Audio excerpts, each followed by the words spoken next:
इकडे मुंबईतल्या दादरमध्ये सुद्धा पावसाला सुरुवात झालेली आहे आणि त्या ठिकाणी सुद्धा स्थानिकांची तारांबळ उडाल्याचं पाहायला मिळतंय। रेल्वे प्रवाशांचे सुद्धा या ठिकाणी तारांबळ उडाल्याचं पाहायला मिळतंय।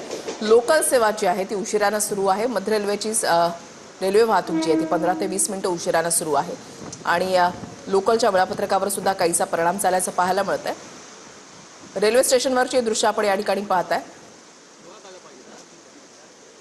तर इकडे मुंबईमध्ये सायन किंग सर्कल मध्ये सुद्धा पाणी साचलेलं आहे। तिकडची दृश्य आपण या ठिकाणी पाहताय। अक्षरशः गाड्या ज्या आहेत त्या पाण्यावर तरंगतायत। रात्रभर पाऊस पडतोय आणि पावसाचं पाणी जे आहे त्याचा निचरा जो आहे तो होत नाहीये आणि त्याच्यामुळे या पाण्यावर अक्षरशः गाड्या तरंगताना आपण पाहताय। मुंबईमध्ये सकाळी रिमझिम पावसाला सुरुवात झाली होती। त्यानंतर गेल्या 1 तासापासून मुंबईमध्ये मुसळधार पावसाला सुरुवात झालेली आहे आणि त्याचा परिणाम आपण पाहतोय की किंग सर्कल परिसरामध्ये जे आहे ते मोठ्या प्रमाणात पाणी साचलेलं आहे। गुडघ्यापर्यंत किंग सर्कल परिसरामध्ये पाणी साचल्याचं या ठिकाणी आपल्याला पाहायला मिळतंय।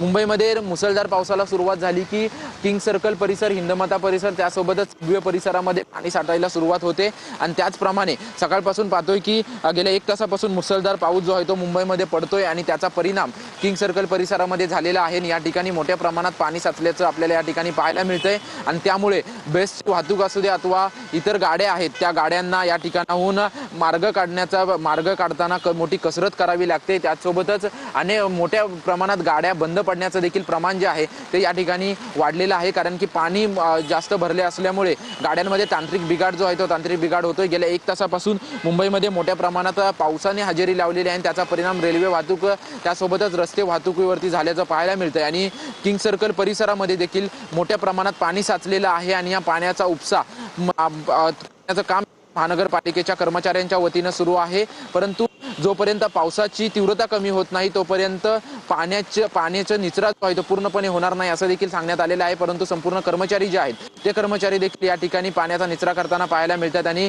मोठ्या प्रमाणात पाणी साचल्याचं या ठिकाणी पाहायला मिळतंय। कॅमेरामन मनीष विचारे सह निवृत्ती बाबर, TV9 मराठी, मुंबई।